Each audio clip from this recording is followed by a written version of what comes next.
What's your management style? What's going on with your company? What's happening in your industry? Are you serving, maybe you're serving this year as one of the board members of your industry trade association as a leader. So those are the types of things that, again, you want to communicate out and let people know about to really communicate the culture.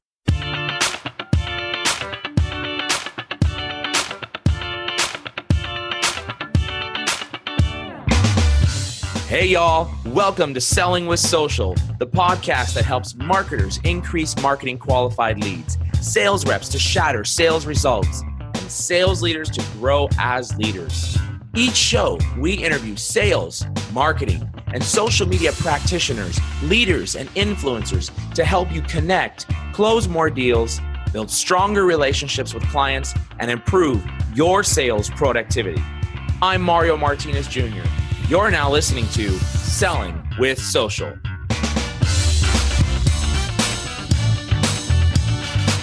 I could not be more excited to be here right now with my very good friend, fellow co-founder, and Chief Sales Officer of Vengreso, Mr. Kurt Shaver. How the heck are you, buddy? Hey, Mario, doing great. Looking forward to having our chat. I'm excited. We don't talk enough.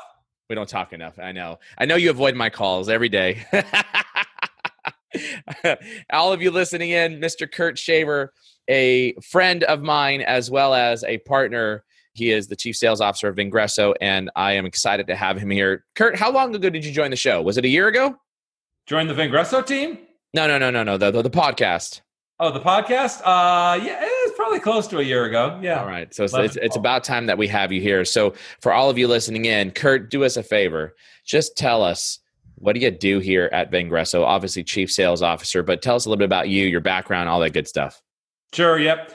So I was a career sales guy, working up through the ranks, ended up as a VP of sales, mostly in the tech side, a lot of software and that type of thing. Did that for 20 years. Went out on my own 10 years ago. Started my own sales consulting business, doing a lot of Salesforce.com consulting for people. And that was really when LinkedIn was starting to pay off for people from a business development standpoint. We're talking, 2008. Before that, everybody thought about it like a resume. So I started to use it for business development to get my own leads. And then, of course, since I was selling to sales VPs, some of them asked me to train their people. And when LinkedIn went public in 2011, there was just basically so much more demand for that than there was Salesforce that I just pivoted and did LinkedIn almost exclusively for about the last 7 years until then joining Vengreso a year ago to expand that into all of digital selling. So for those of you listening in, they say, if you can't beat them, join them.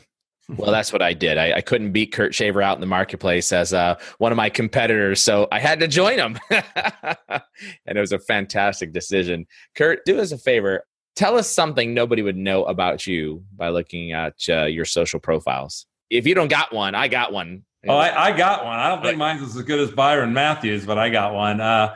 I performed stand-up at a live comedy club once. That was so much of a letdown. It was? Oh, no, it's pretty exciting. Man, when you're behind the curtain and they call out your name, that is such a heart-pounding, crazy thing. It's it's not just the speaking in front of people, which I'm sort of comfortable with that, but it's they expect you to be funny. You better be funny. So there's a lot of pressure when you come out of behind the curtain at a comedy club. For all of you listening, I was just messing with Kurt. I always like to poke the tiger here, but actually that explains, I did not know that, Kurt. I did not know that about you, but that actually explains why I always tell Kurt, he comes up with these one-liners, these witty responses. And I can never do it. I can't get the formula right. Every time I say something, I'm like, it's kind of like that saying what is it? You can't see the forest for the trees or the trees for the forest I can never think of the saying or the illustration So, all right. So you did stand-up comedy. How long ago was that? Oh, God, that's a long time ago, man. That was back in my Atlanta days. That was probably 15, 18 years ago. Ah, gotcha. Well, there was also something else I thought was interesting for those of you listening in. And this is not going to make any difference in terms of sales leaders who are listening in right now. But you were actually, how long ago was the Napa fires? 10 months ago. 10 months ago.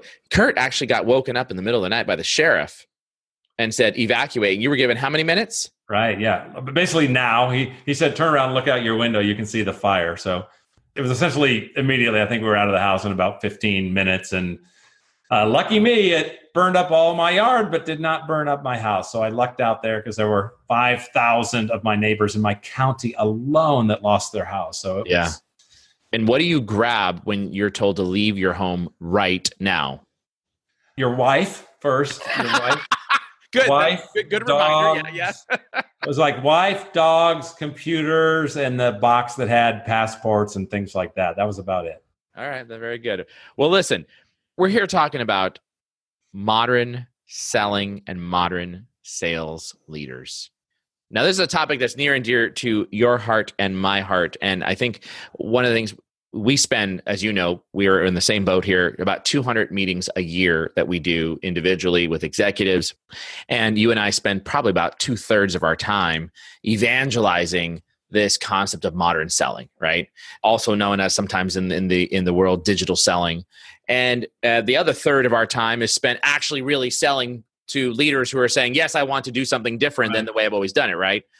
And so I think there's a great opportunity here because there's been a lot of talk in the marketplace, whether you're listening to one sales influencer or another, whether you're reading the HubSpot sales blog or whether you're reading ours, right? There's been a lot of conversation about what is a modern seller and what is a modern selling leader. And I want to kind of just nail that down here today and help people understand, like, what does that mean first? And number two, what the heck do you do, right, to become a modern salesperson or a modern selling leader? So first off, do me a favor. Let's start with the modern salesperson. What does it mean to be a modern salesperson? Well, I think for a modern salesperson, you have to be aware of and skilled with all the avenues for reaching your customer, right? I mean, anything in sales, whether you're the individual seller or the sales leader, it all focuses on that prospect or customer. So however they want to communicate, however they want to evaluate products, however they want to go through the sales cycle, you've got to follow them. You've got to adapt to them, right? They're in control. And so I think the modern seller is one that is aware of all those channels and techniques for reaching them and knows how to meet their customer where their customer is. That's a great point. Is it just about knowing where to be, or do you think that they have to also be a value creator, if you would? Well, I think salespeople have always had to be value creators, right? Even before the internet, it was pretty much the same principles that are applied, but it's just the tools that have changed. Obviously, with the internet, a little over 20 years ago, websites popping up and email, that was kind of the first wave. Then about 15 years ago, like LinkedIn is 15 years old, for example, 15 years ago, social networks popped up, which is another tool above and beyond like websites and email. I love the answer that you gave a second ago about when I asked you the question about being a value creator. And you said, wait a minute, well, salespeople have always had to be a value creator, right? Like they had to have a subject matter expertise. They needed to have situational knowledge. Their business acumen needs to be into a position where they're a consultative salesperson. They possess the information, they possess ideas, they have all of the information that is worth helping a client along the process of the buying journey.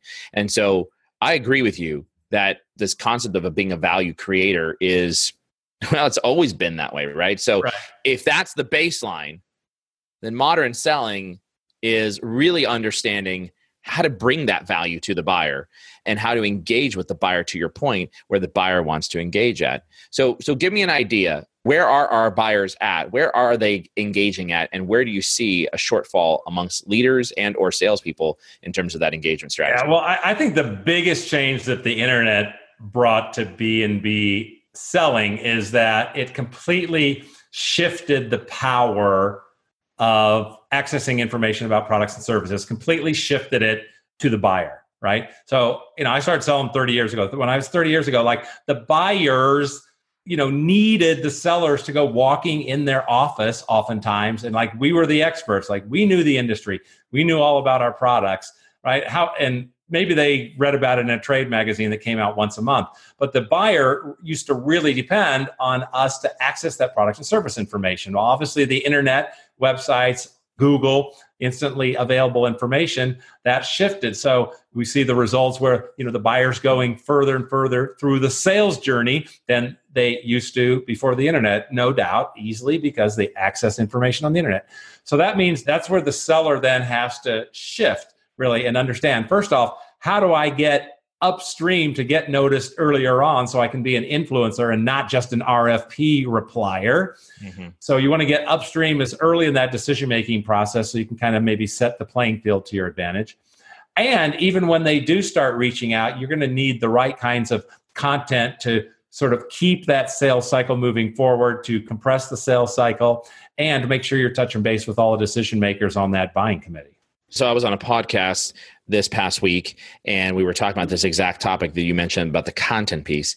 And the host of the podcast said to me, let me ask you a question. Remember the old days when we used to drive to our customers' offices and we'd give them a folder? Yeah. And inside that folder, it had case studies. It had content about, how to transition, a white paper, an ebook, product, slicks and guides and whatnot. And I was like, yeah. He's like, so we don't do that anymore. But the problem is salespeople, we knew that worked back then, right? The case studies, the how-tos, the white papers, the good juicy stuff. He's like, why is it that salespeople today are not leveraging that type of content in their engagement with their buyer just because it's gone to digital? Right. Yeah. And it's the same process, right? I mean, yeah. That's what I say. Like I used to drive around, have brochures and catalogs and that thing in the back of my company car. Yeah. Why? It was to distribute content to prospects and customers to build loyalty, to get them to consider new products, right? To demonstrate your expertise. So again, whether I was driving around the interstate or city streets in my Ford Taurus company, or I'm now choosing to distribute that content through a social network or through email or through a video landing page. I mean, it's still the same thing, right? The salesperson is that conduit in a B2B setting that sends content to the customer. And a lot of times that can be one-to-one, and they know, the salesperson kind of knows what they are. And that's what differentiates it from marketing. Marketing obviously is one-to-many. Marketing is not sending something to this specific person in this specific part of the sales cycle. No, that's why they have 300 salespeople to really drill down and understand the situation.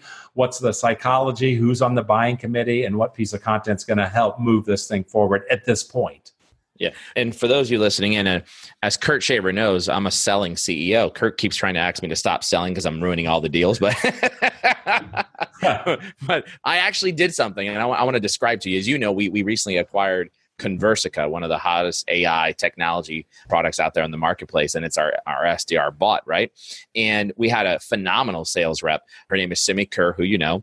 And Simi, she modeled behavior that was what I would identify as the modern sales person. And it was done so well that, here we go, Kurt, here we go. This morning, in a opportunity that I've been working on that's gone now 30 days dormant. They asked us to give us 2 weeks as they were figuring out what they want to do. They didn't respond back. Now it's 30 days dormant. I decided to actually model the behavior that she did so well and did the exact same thing. And I'll tell you what I did here, Kurt. So you tell me if this is what we're talking about. But an example of what Simi did throughout the sales process is it was a 9-month-long or 8-month-long sales process, as you know, for us to acquire, the Conversica software and to evaluate, is it right for us? Does it work? Blah, blah, blah, the good stuff. And as she followed up, it wasn't, hey, I want to follow up and talk about next steps. Hey, I'd like to follow up and have another meeting. Hey, I'd like to follow up and see if you're ready to be able to, move on to the next steps. Are you ready to buy? Or ready to buy or ready to move to the next steps. Or I'd like to follow up and have another scheduled meeting. Like those are the basic things that we usually do, right? Or I haven't heard from you in a month. I just wanted to follow up and see, if there were still any questions that you may have had. Mm-hmm. Those are the traditional things that we usually get. No, here's what Simi did that I just modeled some behavior after, and it was so perfect.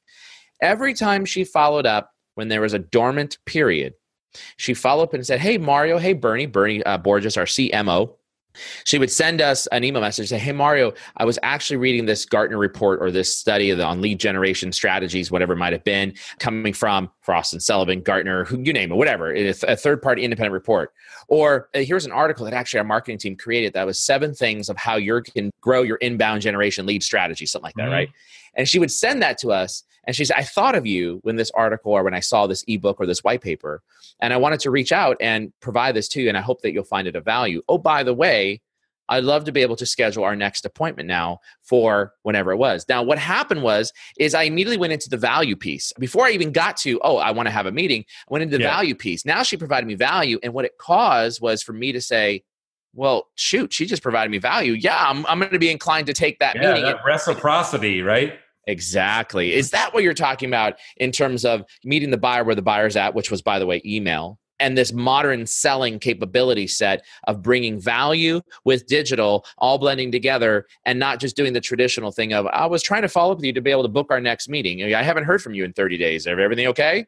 Right. It's just like when you're going over to your friend's house for a party, right? You want to bring something to the party. And so in this case, in the sales cycle, she's bringing additional content, right? Obviously, it's going to be designed to persuade you to move through the funnel to the next step. So that's a big part of, as you know, what we call content for sales enablement here. And we've actually dubbed it that name because it is a little different than the content marketing that marketing usually makes, right? Marketing for most companies, sort of two things. They're usually really focused on their own company's products, right? Okay, I mean, yeah, some of them are getting into industry, but most of them are really focused on their own content. And that content is very top of the funnel. So again, it's going to get that MQL started, but the salesperson, just like you said on this deal, you were stuck. You were already, the lead was generated. They had a proposal. You were trying to move it through, the middle of the funnel and get it to the end. So a lot of times you need different content there than you would for that top of the funnel lead magnet content. Well, in the case of Simeon, in the case of what I just did, but the deal that we were working on that's gone kind of dormant for the last 2 weeks, is I took, in this case, it was our content, but it was somebody else speaking, right? So I took the Byron Matthews podcast that we first did where he talked about, having an extra fully functioning extra thumb.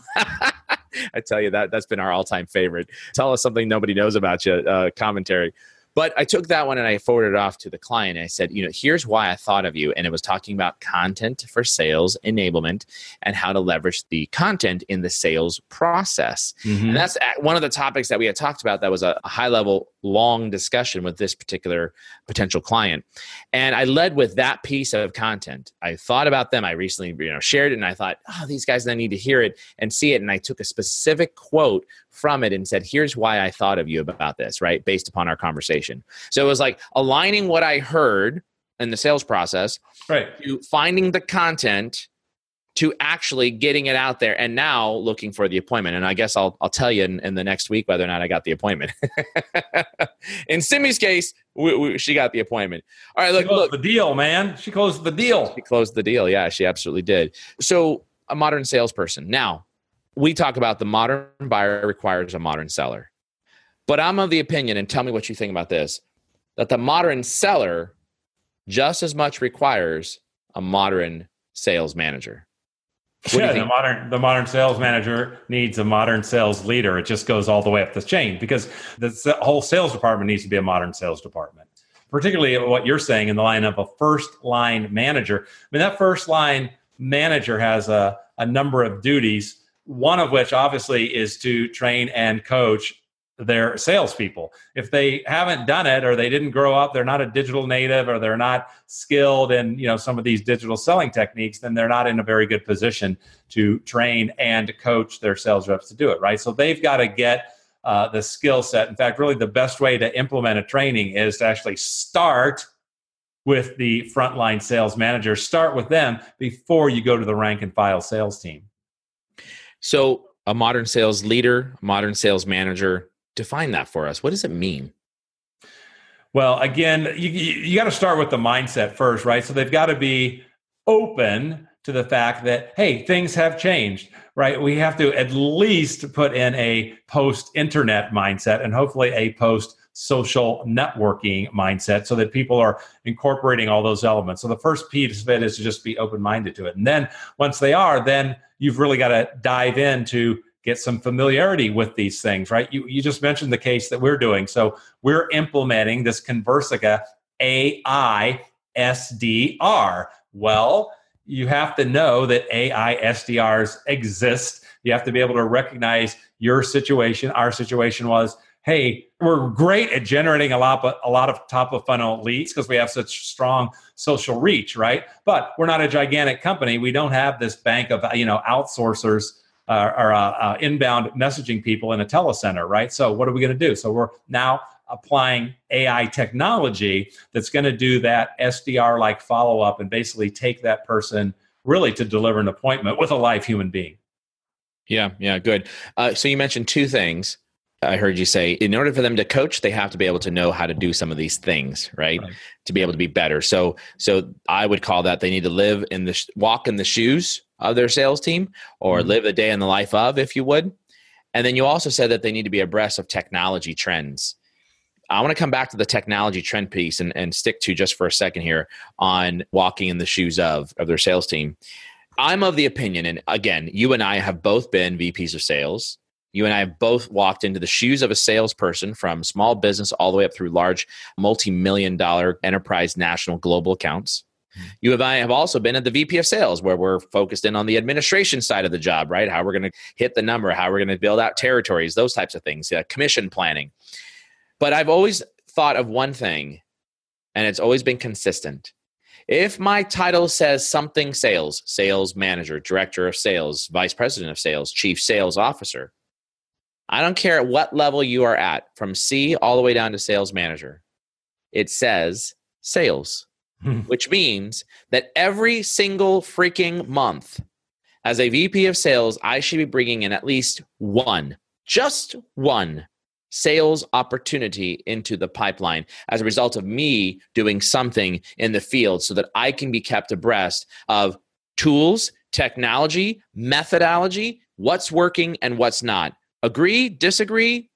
Probably depends on your business a little bit, maybe the scope of the size, but certainly if you follow the thing that I said earlier about you've got to be aware of it and know how they work, well, there's probably no better way than to do what you're suggesting, which is work a deal. Right? I mean, that's going to give you the most experience, the most perspective upon which to put together your strategies for your sales team. So, from that standpoint, there's no better way than just roll up your sleeves and jump in. Not just work a deal though, right? But if you want your reps to cold call, which by the way, cold calling still is a component. It's a bullet in your arsenal that you should use, right? At the appropriate times. Hopefully you're warming things up first before you cold call, but nonetheless, it's still somewhat effective in our opinion.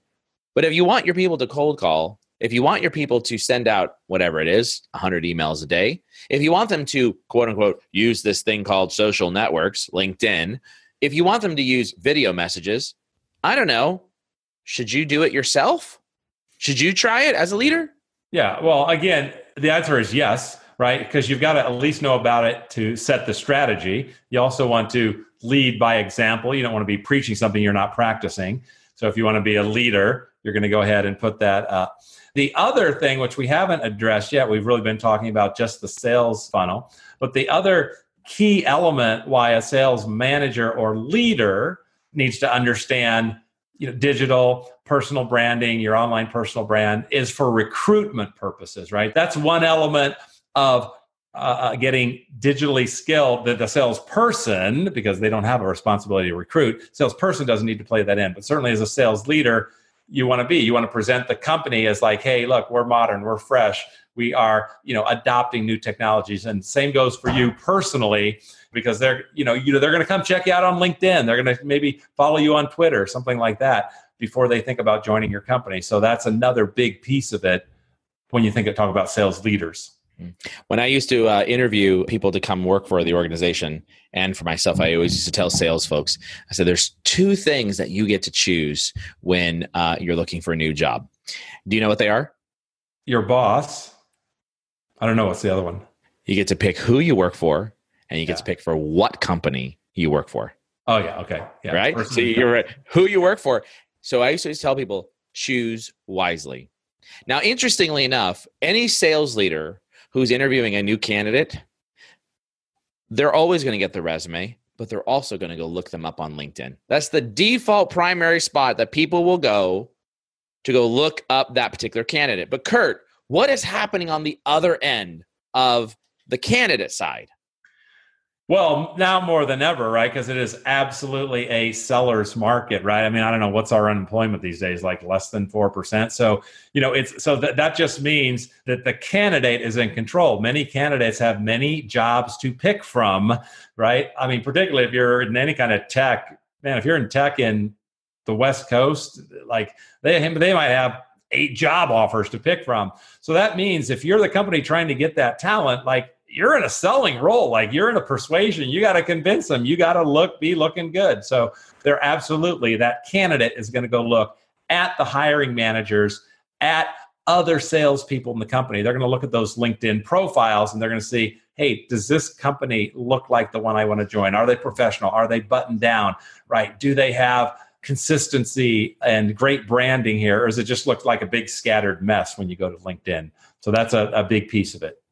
Well, and the other thing they're looking for, especially in the world of millennials, is they're wanting to understand, can you, Mr. or Mrs. Sales Manager, Director, VP, CSO, whoever it is, can you help me get to where I want to go? Yeah. And the interesting part about this is that as sales leaders are hopefully all listening right now. If you go to most sales leaders' profiles, they have no content. They have no recommendations. So you can't really understand, like, is Mario Martinez or Kurt Shaver a butthead to work with, a super direct type of guy, or a super like lovey type of guy? Whatever you want to define as a personality. I don't care. It doesn't matter, right? But they can't figure that out. So how do they know? All of a sudden you end up in a dating relationship in your first 6 months of the new hire, right? Right.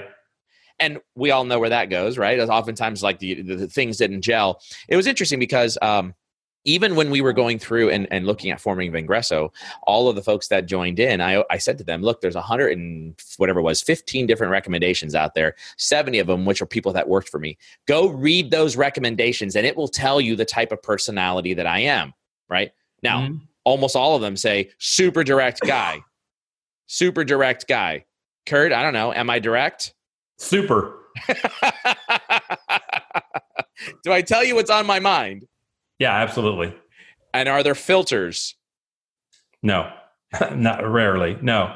And of course, I'm not talking about cussing and swearing and those types of filters, right? It's like, these are the issues, these are the challenges, we got to address them, right? So the reality is that people knew who I was, and what I'm using me as the illustration, Kurt, because you're the same way. If someone goes to your profile, client-wise, they'll know exactly the type of person that they're going to work with from a client engagement perspective. Same goes for a salesperson, and the same goes for a sales leader. You want to recruit top talent, well, you better have some content on your profile from recommendations from people above you, below you, sideways, right? You need to have that. But also, one of the things I recently saw, Kurt, was I thought this was pretty cool. It was a video. Every new hire that is welcomed into the company, a video was produced and published out on social. You want to talk? You know what I'm talking about? No. What they did was that it was a welcoming line.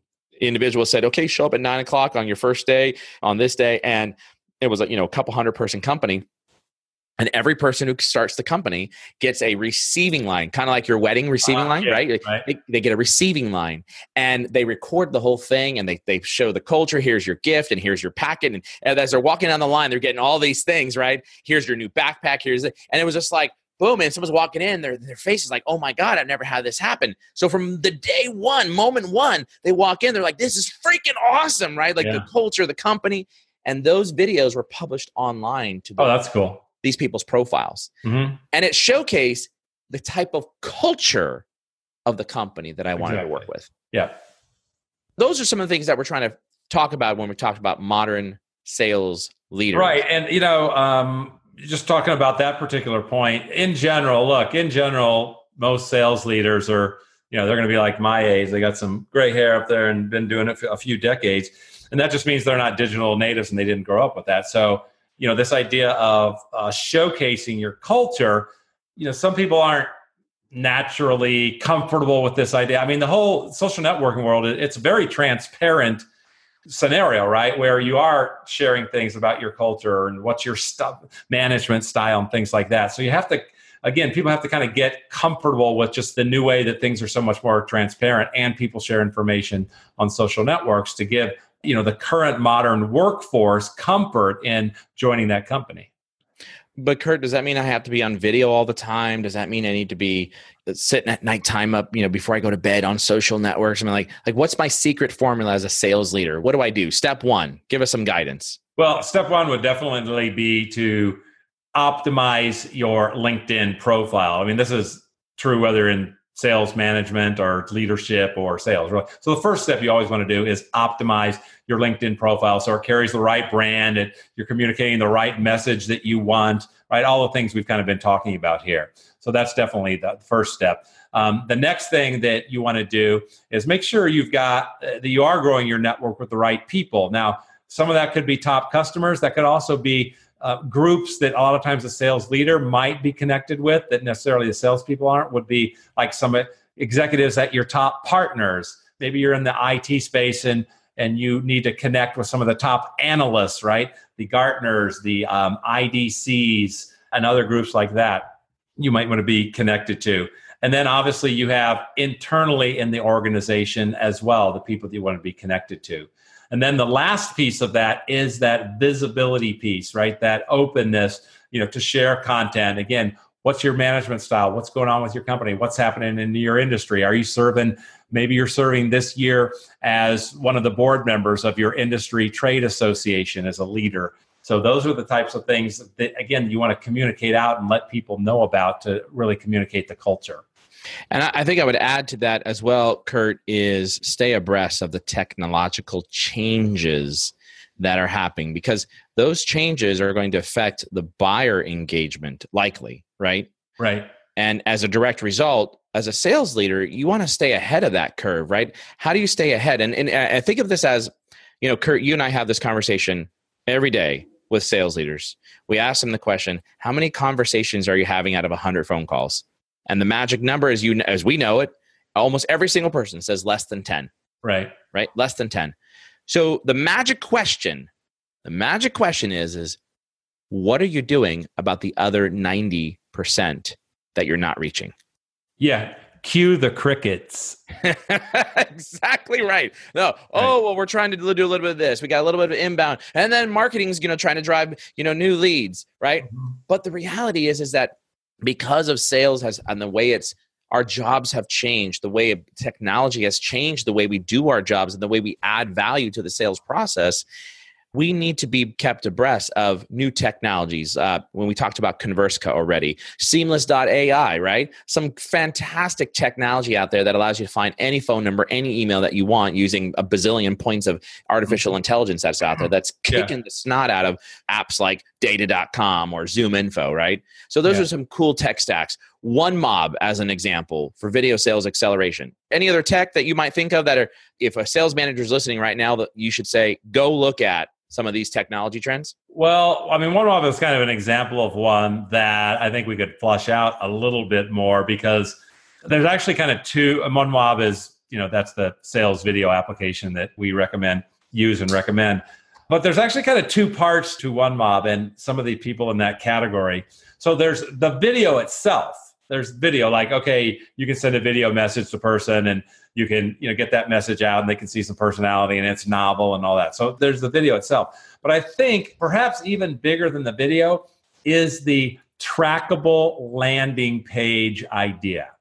So the trackable landing page, meaning that you're going to embed that video on a web page. Remember, this is something a salesperson can do in like 60 seconds. So we say, on a custom web page. No, we're not talking about webmasters and everything else. We're talking about a tool, super simple. Salespeople make a video, they shoot it with their iPhone or their camera, and boom, it's up on a video landing page. But why that's so cool is you can put a couple other pieces of content. Point Drive is another one, right? LinkedIn Point Drive will do this a little bit to some extent. But all of those tools allow you to send, as the seller, send a custom web page to somebody. It might have video and some other content, PDF, an Excel spreadsheet, maybe an image, something like that. But the beauty is, as your contact starts sending that throughout the company, usually it's to the buying committee, and they start clicking on things that the seller has visibility to it. You can track that information, just like most people are used to doing that with a lot of email systems now, where you can track opens, you can track click-throughs on the email as the individual seller. Again, I'm not talking about what marketing can do. But when you take it to a web page, it gives you so much more information because you can see who is clicking it. You can see what they're clicking, how many times were they doing it. So it gives you tremendous input into both who might be on this buying committee, and maybe there's 3 or 4 people there who's I didn't even know were involved in this, and I want to make sure and cover those bases. And what information are they interested in? So I think that, to me, that's one of the big technologies, is this trackable website or landing page. Well, there you have it, ladies and gentlemen. Modern sales techniques, modern sales leader, and a modern sales rep. I think we modernized everybody out. What do you think, Mr. Kurt Shaver? All right, that sounds good. Let's go sell something. Yeah, let's go sell something. Yeah, exactly. So are we going to make quota this quarter? Absolutely. I want to see the charts, baby. I want to see the charts. Absolutely. You're the first person I'm going to do an account review with because you got all the big deals this month. Yeah. I love it. Fantastic. Kurt, if someone wants to get a hold of you, connect with you, what's the best way? Is it Twitter? Is it, are you on Twitter? Are you on LinkedIn? I'm on Twitter. I am on LinkedIn. They're both Kurt Shaver. So easy enough to find me there either way. Or Kurt@Vengreso.com. And if someone wants to get a hold of you, just go ahead and say you heard him on Selling with Social. Kurt Shaver, I got one question for you. One question. Yep. All-time favorite movie. What is it? Okay, this is going to surprise you because everybody gets so spoiled because they watched it 30 times. But my all-time favorite movie is The Wizard of Oz. Because, like, again, you get jaded and you take it for granted because you've seen it so many times. But like the first time you see that movie scares the bejesus out of you, man. That movie is so scary with those flying monkeys, when you're watching it like you're 4 or 5 years old or something like that. And I just thought it's just so imaginative and creative, and and then you watched it every year. So I love The Wizard of Oz. It was legendary for its time. In fact, my wife and I were just talking about it. I was like, hey, we should let them watch The Wizard of Oz. She looked at me and she said, you peed in your pants when you were 4 years old when you watched that movie. And I was right. It hasn't changed. And I'm like, yeah, great point. Like, now that I think about it, it was super scary. I'll give you a close second though, because I watched this on the TV last weekend. Is Jaws. Oh my God, Jaws is such a great movie. I could watch that every week. I love it. Well, there you have it, ladies and gentlemen. Thanks so much for joining me on that episode of Selling with Social. I hope you found as much value in that episode as I did. Here's what I want you to do next. Please go to www.vengreso.com. That's VENGRESO.com. VENGRESO.com. And make sure that you get access to our content. We've got the latest and greatest in digital sales, sales training, content marketing, and social selling strategies that are going to help you grow your sales pipeline. I look forward to having you on the next show of Selling with Social. Make sure you also go to vengreso.com/podcast to be able to get access to the latest and greatest Selling with Social episodes, along with any of the other episodes that we've got from Social Business Engines with my friend and partner, Bernie Borges. Thanks again for joining on Selling with Social.